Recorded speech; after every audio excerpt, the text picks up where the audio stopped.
Olá, boa noite, nosso querido amigo telespectador ouvinte do Agrodebate, obrigado pela sua companhia. Está começando mais uma edição do programa aqui de segunda até sexta-feira, hoje, portanto, dia 20 de junho, sexta-feira, o programa que debate o agronegócio aqui no canal AgroPlus. Obrigado pela sua companhia. A partir de agora, 1 hora de informações, debate, opinião, projeção de mercado, análise sobre o que gira de mais importante dentro desse setor que representa tanto para o nosso país.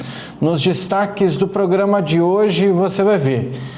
Bom, nomes de produtores rurais gaúchos devem ficar limpos, pelo menos dos produtores envolvidos com produção e que têm dívidas do crédito rural, porque o Banrisul, pelo menos aqueles que têm dívida com o Banrisul, devem ficar com o nome limpo aí por 90 dias. Foi uma decisão do banco que foi anunciada pelo governador do Rio Grande do Sul. Essa medida, será que ela deve ajudar de alguma maneira o produtor rural gaúcho? A gente vem discutindo nos últimos dias que os problemas climáticos, inclusive, continuam por lá. E aí? Nesses 90 dias, ele vai ter uma oportunidade de refinanciar sua dívida, fazer uma nova programação para dentro da sua propriedade? O que é que deve acontecer daqui para frente? Como que isso deve beneficiar ou não o produtor gaúcho? Essa aqui, pelo menos, é uma decisão que parece ser muito boa por parte do Banrisul, mas estou curioso para ouvir a opinião aqui dos nossos especialistas. Você vai ver hoje também informações sobre a derrubada dos vetos da lei do autocontrole. O presidente Lula havia colocado alguns vetos sobre essa lei que foi sancionada lá em 2022, né, e que alterava as regras de fiscalização. Aliás, a lei altera a fiscalização, né, as regras de fiscalização agropecuária, dando mais responsabilidade para os próprios produtores rurais. Vamos tentar entender um pouco melhor sobre essa lei de autocontrole, qual foi o principal veto que estava impactando o produtor rural e que, já adianto para você, está diretamente ligado com a produção de bioinsumos on-farm. Então vamos entender como que isso deve beneficiar o produtor rural, quais são aí as expectativas. Bom, nós vamos falar no programa de hoje também sobre o lançamento que aconteceu na semana passada de um programa chamado Rota da Banana no estado de Mato Grosso, mais especificamente por parte da Prefeitura de Cáceres, em Mato Grosso, que lança aí essa Rota da Banana e como que isso deve beneficiar, né, a região, o estado, que afinal das contas a banana muitas vezes eu acho que ela acaba esquecida aí, né? A gente consome bastante, mas a gente não vê muito falar sobre produção de banana. Vamos entender sobre isso então, convidando os nossos especialistas. Hoje a nossa bancada está cheia. Estamos aí, os 3 reunidos, seu Bianco, que é especialista em negócios, e Daiane Kirneve, especialista em agronegócios. Sejam bem-vindos, meus amigos. Daiane, essa Rota da Banana, ela parece ser interessante. Seja bem-vinda. Boa noite, Jussan. Boa noite, Bianco. Boa noite, vocês telespectadores. Bem interessante, Jussan, toda vez que a gente fala do fomento, né, dessas atividades agrícolas, e muitas vezes são de pequenos, né, que tem uma capacidade aí de uma produção muito grande, porque a banana não precisa de um espaço tão considerável para a produção, e levar aí uma capacidade bem grande, né, pelo que eu vi, para o Brasil todo. Seu Bianco gosta muito de negócios, né, especialista em negócios que ele e está empolgado para falar sobre esse assunto, hein, seu Bianco? Boa noite, seja bem-vindo. Boa noite, Jussan. Boa noite, doutor Daiane. Boa noite a todos que nos assistem. Realmente é uma outra atividade, vamos ter mais produção, vamos ter uma oferta maior. Esses dias eu até fui no mercado e vi o preço da banana, eu falei, gente do céu, não tem mais nada a preço de banana, né? Então, eu acho que com essa maior oferta da banana, acho que a banana vai voltar a ter preço de banana. Boa, muito boa a comparação aí. Na verdade, Nem a banana tudo, né? não tem preço de banana. Nem a banana não tem mais preço de banana. Temos que mudar esse ditado. Nada mais está a preço de banana, porque não tá fácil as coisas, hein? Eu vi um meme essa semana na internet. O caminhão, esses vídeos gerados por inteligência artificial. Caminhão carregado de picanha tomba, mas na verdade nas imagens tinham abóboras por lá. Então a gente está vendo aí os preços lá em cima. Claro que a gente está tirando, está fazendo graça com isso tudo, mas é um assunto sério. Então vou fazer o convite para os nossos queridos telespectadores. Vamos debater o agronegócio?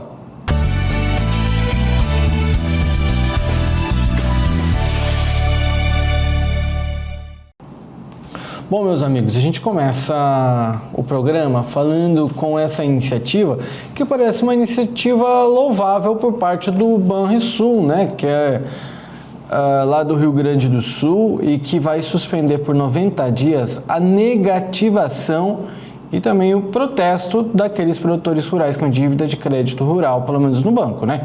A diretoria ela tomou essa decisão ontem, quinta-feira, dia 19, em uma reunião. E essa medida começa a valer a partir de terça-feira, porque o prazo, né, para retirada dos registros de inadimplência.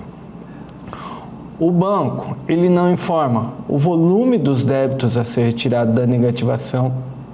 E pelas redes sociais, o governador Eduardo Leite, o governador gaúcho, né, comunicou a decisão depois de receber um comunicado por parte do Banrisul. O objetivo, seu Bianca, é dar um fôlego aí para os produtores rurais do Rio Grande do Sul que tentam, claro, repactuar as dívidas deles, que acumularam em função de sucessivas perdas na safra, que a gente vem falando por aqui. Mas será que é uma medida de fato que vai auxiliar? Porque na minha cabeça eu tenho o seguinte: beleza, o produtor rural talvez o nome dele vai ser tirado lá de protesto, enfim. Então ele pode, digamos que, fazer uma nova dívida. Mas a gente está vendo uma situação muito complicada no Rio Grande do Sul, que os últimos anos com perdas. Se não foi por causa de excesso de chuva, foi por extrema falta dela. A gente está vendo, e já noticiou essa semana por aqui, que os produtores gaúchos estão passando novamente por enxurradas. São plantações que foram já devastadas, ou aquele produtor que estava com a área pronta para plantar, que teve todo o seu material escorrido junto com as correntezas de enchentes que levaram tudo isso. E aí eu me pergunto, se ele tiver esse fôlego para ele fazer uma nova dívida, como que é que ele vai pagar? Se ele está mais uma vez perdendo tudo isso. Então, aí eu comecei a me perguntar, será que essa medida realmente ela se torna uma medida boa, ou é hora do Estado intervir de uma maneira mais eficiente para que esses produtores encontrem uma maneira de melhorar a sua situação? Porque se todo ano for excesso de chuva, não há quem aguente, a produção não fica de pé, ele não consegue produzir. Então, Jussã, os produtores rurais do Rio Grande do Sul pediam uma securitização, e uma securitização seria aí em torno de 15 anos para pagar. Aí o governo vem com um banco estatal, porque o Banrisul é do governo do Rio Grande do Sul e do governo federal, e propõe a eles 90 dias, eu acho, né? Pelo menos vai tirar de Serasa e coisa. Isso aí não resolve em nada para o produtor rural. Por quê? Se ele for buscar um novo financiamento, ele não tem capacidade de pagamento, aquilo que você acabou de falar. As lavouras dele vai produzir alguma coisa, vai ter como devolver esse dinheiro para o banco. E quando um banco vai dar crédito para alguém, ele faz essa análise total. E aí o banco vai saber que ele não vai produzir ou não estaria produzindo muito bem agora, e além disso tem uma dívida de 3, 4 anos que vem se prolongando atrás dele.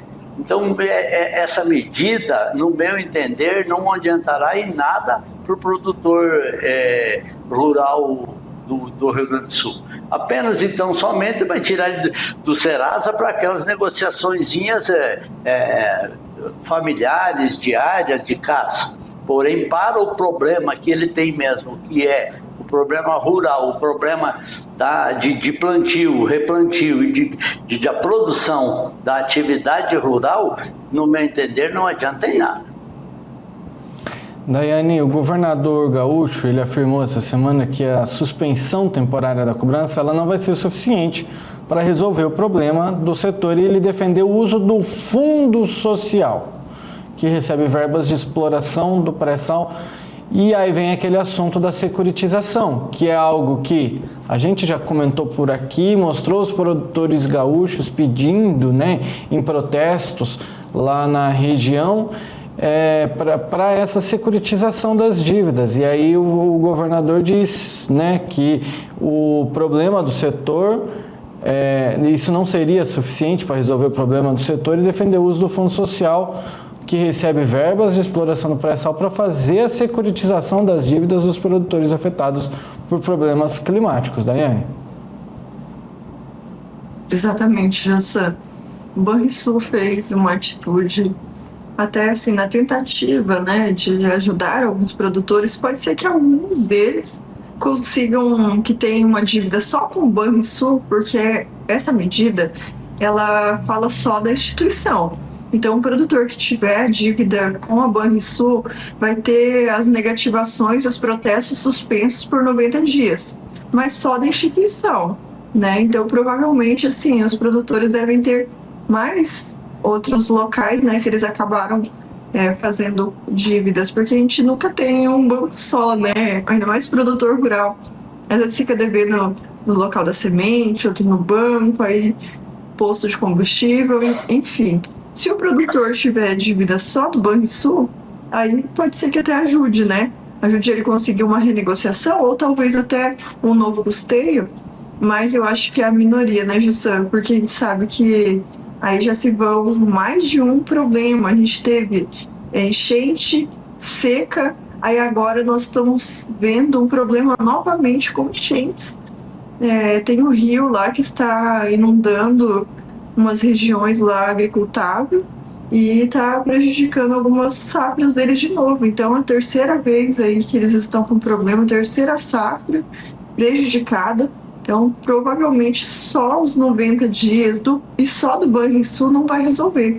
Porque a gente precisa de medidas efetivas agora, urgentes pelo governo. A securitização é uma forma de resolver, né, muitos dos problemas aí do Rio Grande do Sul. Como o governador trouxe, né? Existe essa verba, que é uma verba destinada do pré-sal, né? Já está em projeto, em fundo social, e a securitização seria uma forma viável de resolver essa situação. Vamos a números, né? A cheia do rio Jacuí, que a gente falou essa semana por aqui, um dos principais rios do Rio Grande do Sul, e que é o maior rio contribuinte do Guaíba, em Porto Alegre, é de grandes proporções e uma das maiores da história, por dados de coordenadorias municipais de defesa civil. O nível do rio Jacuí alcançou a marca de 25,38 metros ontem, no fim da tarde, o que representa 7,38 metros acima do seu nível normal. Além disso, a Defesa Civil e a equipe de extensionistas da Emater do Rio Grande do Sul, que é a empresa de assistência técnica e extensão rural do Rio Grande do Sul, ela tem feito levantamento sobre os estragos que as fortes chuvas estão causando nas propriedades lá. Fronteira Oeste, Centro e Vale do Rio Pardo são as áreas mais afetadas no estado. Em alguns locais choveu mais de 350 milímetros em 3 dias. Santa Maria também, né, município da região central, conhecida pela produção de arroz e culturas no inverno, foi fortemente afetada. O cereal já estava quase totalmente colhido, sem impactos na produção por lá. Enfim, a gente tem visto, e a Daiane falou que são 3 anos, ou seja, não é de hoje, né, seu Bianco? E aí, é um caso de quê? É um caso de Estado mesmo? Não tem para onde fugir? E o que fazer com esses produtores? O que a gente pode esperar deles? Porque a gente tem visto isso, tá bom. E aí, vai perdurar essas chuvas? Não temos como saber com certeza. Talvez a gente está vendo uma mudança climática na região e que talvez vai chegar algum momento que a gente vai falar, ei, a área aqui está de muito risco, não compensa mais produzir nessa região, vamos migrar os produtores. Qual seria a solução na situação dos produtores gaúchos, na sua opinião, seu Bianco? A solução mais viável e rápida é essa que o governador falou. Pega esse fundo, que é um fundo exclusivo para esses problemas, e financia esses produtores para 20, 30 anos. Faz uma securitização, dá um fôlego a eles. Dizer a eles para abandonar o que eles têm e fugirem para uma outra região, isso bem tem um problema, Jussan, que é familiar. O avô, o bisavô, essas pessoas nasceram aí, ninguém quer migrar ou sair correndo de uma região para outra simplesmente por causa de um problema. A solução é que o governo financie eles, securitize essa dívida, joga aí para 20, 30 anos com juros subsidiados e dê um fôlego a eles. E veja bem, hoje, que nem você falou, o rio Jacuí, ele corta, ele é o maior afluente que desemboca no rio Guaíba. Aí, dessa parte do centro do estado do Rio Grande do Sul, ele vai descer até o Guaíba, até Porto Alegre, lá embaixo. Então, esperamos que o governo, em virtude dessas enchentes que já tinha feito, que ele tenha feito um processo de dragagem, que daí esse rio, mesmo subindo essas quantias, ou a água flui muito mais, teria que dar menos prejuízos. Então, esperamos que com a mesma quantia de chuva, o prejuízo menor seja somente para os ribeirinhos do rio. Porém, as fazendas onde choveu, você citou aí, choveu até 300 milímetros, 200 milímetros. O que houve disso? Uma enxurrada, lavou-se toda a parte mais fértil do terreno, ela foi para dentro do rio. Além disso, alguns plantios que já foram para dentro do rio. Então, perde-se muito, principalmente essas culturas de inverno agora, que seria a cultura de azevém, de trigo. São poucas culturas, porém são culturas que geram um pouquinho de renda para o produtor. Essas culturas, elas hoje nessa região aí, como é que se diz, foram todas água abaixo mesmo. A água levou tudo, então é difícil para esses produtores com dívida já de 2, 3 anos, seca, chuva, enchente. Acho que alguns produtores aí nessa região conseguiram colher o arroz deles, porque o arroz já estava em fase de colheita. Mas tem algum produtor que nem o arroz não conseguiu aí colher, então estava com o arroz lá pronto para colher. Perdeu o arroz, perde tudo. Então, sem a intervenção do governo, esses produtores aí não vão dar a volta, não. Daiane, mesma pergunta para você, queria ouvir tua opinião também. A resolver essas dívidas, e aí securitização, enfim, seria a melhor alternativa na sua opinião, ou existe na sua opinião outra alternativa para os produtores gaúchos? Eu acredito que seja a melhor alternativa, a securitização, até porque esses fenômenos, apesar de estarem acontecendo consequentes, né, consecutivos, não são normais, né? A gente teve aí El Niño, La Nina, em 2 anos consecutivos, né? E a gente também teve o problema da enchente, que era algo que a gente, pelo menos, eu não me lembro de ter acontecido no Rio Grande do Sul numa proporção que aconteceu. Então, a gente não pensa poderia pensar em retirar essas propriedades, até porque são propriedades produtivas, que já têm muitos anos. E o Rio Grande do Sul é riquíssimo, né? Um solo já muito tempo consolidado.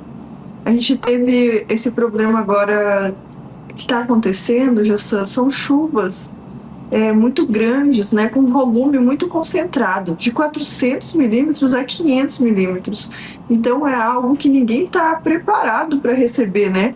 Até nós tivemos aqui uma chuva nessa proporção, ou até menor que essa, e você vê que a gente não tem nem como escoar uma chuva dessa. É um volume muito grande, intenso, né? Os rios acabam não aguentando.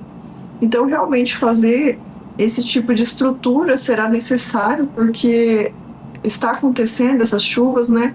Então, as dragagens são necessárias. E outra situação com as lavouras. As lavouras, elas deveriam ter seguros. Quando a gente tem seguro nas lavouras, tudo isso é evitado. Essas dívidas, elas seriam contempladas com o prêmio do seguro, mas o que não acontece no Brasil é a possibilidade de ter seguros. É inviável ainda o seguro no Brasil.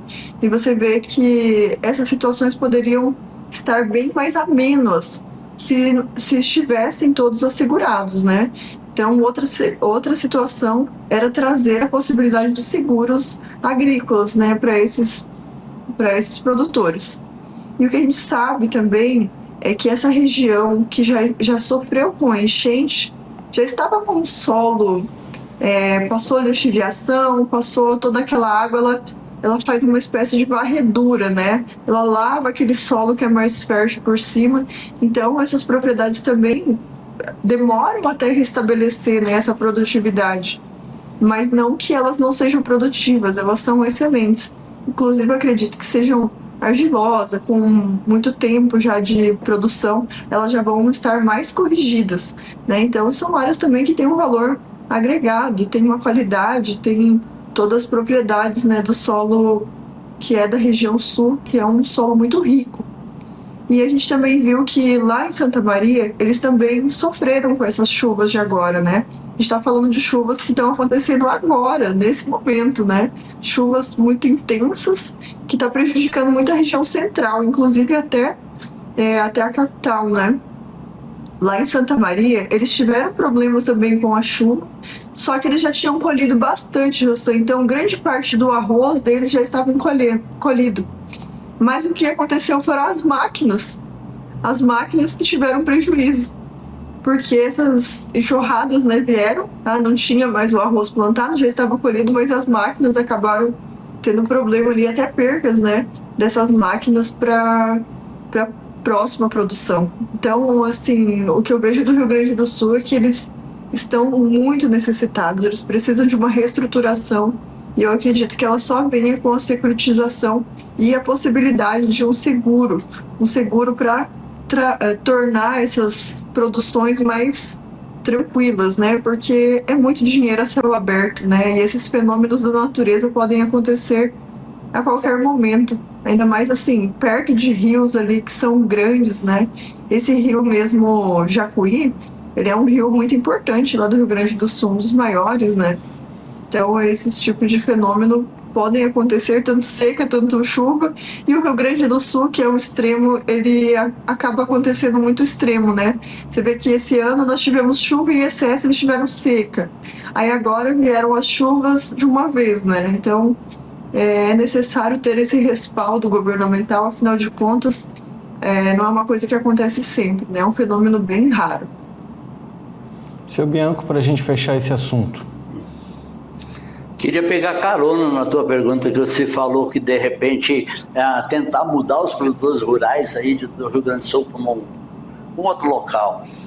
Você impor a alguém, ao ser humano, impor uma mudança é muito complicado. Então, se eles quiserem, por livre e espontânea vontade, ir para um outro local, ótimo. Agora, você impor, você imagina que 1 ano, 2 anos, vai chover regularmente nessa região, terra argilosa, produção fantástica. Aí o produtor vai dizer, olha, me tiraram de lá na obrigação, na marra, vamos dizer, me jogaram para um outro local e agora lá eu iria produzir muito bem, ia ficar rico, ia ganhar muito dinheiro.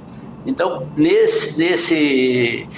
nessa teoria, simplesmente se o produtor, por livre e espontânea vontade, quiser sair de lá, ótimo. Agora, pegando esse gancho de o governo chegar lá e dizer, olha, aqui você não produz muito bem, não adianta, não tem... O bom mesmo é livre e espontânea vontade do ser humano, do produtor que está lá, se ele quiser sair. A minha opinião não era de imposição também, né? Era como uma alternativa mesmo, assim, também é uma pergunta caso de uma alternativa, oferecer algum benefício. A gente discutiu essa semana passada, que o governo dá dinheiro para a gente que não trabalha, não seria talvez uma maneira de incentivar, eu estou passando dificuldade aqui, vamos dar um dinheirinho ali para ajudar a se reconstruir em outro lugar, caso queira, né? Mas não seria obrigar ninguém a fazer nada. Mas isso também pode levar a gente para discutir esse assunto em outros momentos também, caso a gente discuta a necessidade dele. Mas eu acho que estamos, né, assim, os produtores têm essa alternativa, mas segundo aí os nossos especialistas, talvez não vá resolver o problema. Pode ajudar um pouquinho, né? E toda ajuda é bem-vinda, né? Qualquer ajuda é bem-vinda, mas ainda precisa de muito mais, né, para ajudar o produtor gaúcho. Estamos aí na torcida para que dê tudo certo e as coisas melhorem por lá. Mas tem previsão de chuva e muita chuva ainda para esse final de semana no Rio Grande do Sul. Então os produtores, eles já sabem, eles estão preparados, mas também não tem muita coisa o que fazer. Seguimos o nosso programa, vamos fazer um breve intervalo comercial e na volta a gente fala da lei do autocontrole que pretende modernizar, né, e tornar mais eficiente a fiscalização agropecuária no Brasil, transferindo parte da responsabilidade de controle para os próprios estabelecimentos e para o produtor rural também, sob a supervisão dos órgãos oficiais. Vamos discutir sobre o que o presidente Lula havia vetado e os vetos que, inclusive, acabaram de cair essa semana. Então vamos discutir sobre os vetos da lei do autocontrole que foram derrubados essa semana. O intervalo é rápido, a gente volta já.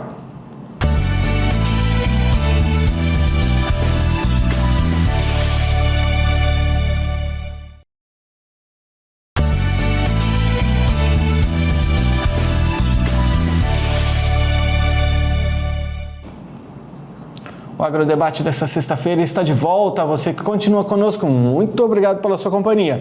Você que está chegando agora, seja muito bem-vindo. O programa tem muito a debater sobre o agronegócio ainda nessa sexta-feira, último dia da semana.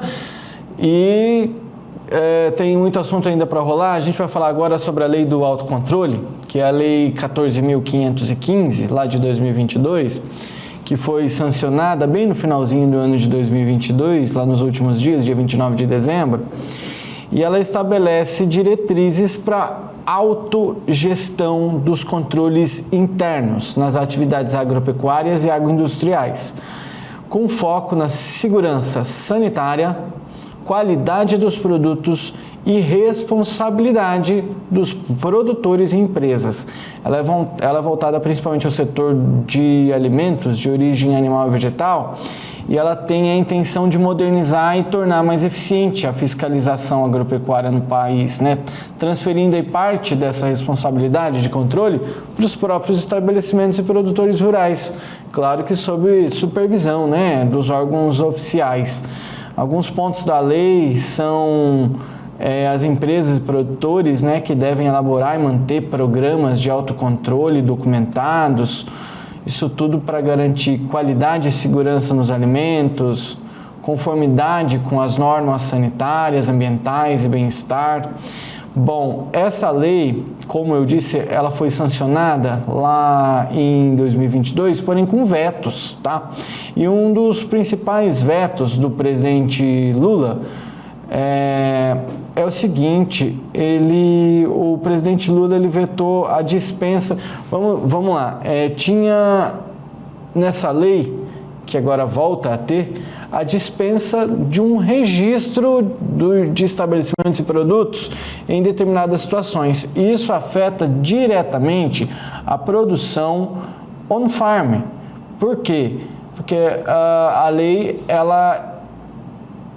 com o veto do presidente Lula, ela passou a exigir o registro para a produção de bioinsumos on-farm. E aí, agora, essa semana, ela foi derrubada, mais precisamente agora aí na terça-feira, dia 17,